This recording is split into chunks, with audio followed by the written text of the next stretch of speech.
You interact with artificial intelligence every day, and it's big business.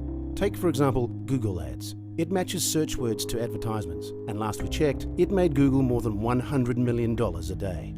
If you made Google $100 million a day, you'd be Employee of the Month every month.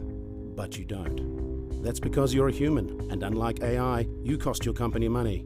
It has to pay you wages, give you sick leave, and even pay to provide on-the-job training. This point may be obvious, but it's also a very obvious weakness when it comes to our efficiency as workers.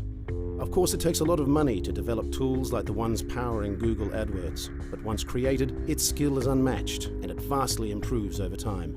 So basically, while you get older and less able to adapt to new technology, it gets smarter and faster and generates even more profit. If you were a multi-billion-dollar company, who would you invest in?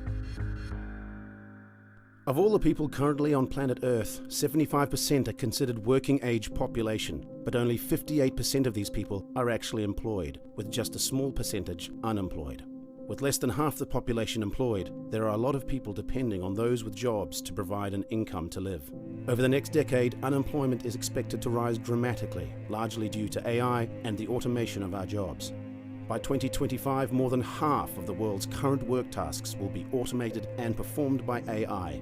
Mass unemployment could create public panic as people turn to the government for help. And while it's predicted that advances in AI will also create many new jobs, that won't solve the problem. Here's why.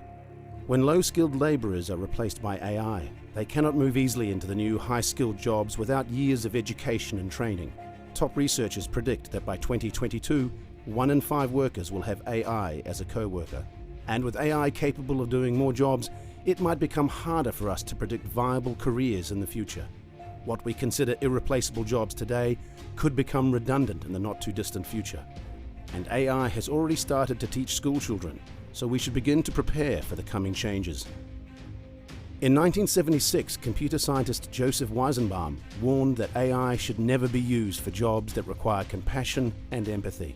But even though AI has not yet developed emotional intelligence, humans have already started handing these tasks over without full consideration of the consequences. AI is being built on data that is as flawed and biased as the humans who collect it and program the AI. And our data is controlled by a handful of very powerful companies and government agencies.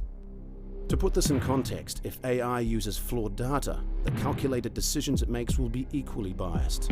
For example, predictive policing software in the UK showed bias towards certain postcodes, targeting poor people as potential criminals. Unlike mechanical development, which has historically improved steadily and linearly, AI is growing at an exponential rate. And with exponential learning, AI is useful to both human and robot workers. In fact, one AI system could manage an entire organization. Some of the richest nations in the world are betting big on robots and AI research. And if the rest of the world doesn't keep up, other countries will fall behind. But this is not the first time we've had to grapple with our jobs being automated. Generation after generation, humans grow, evolve, and invent.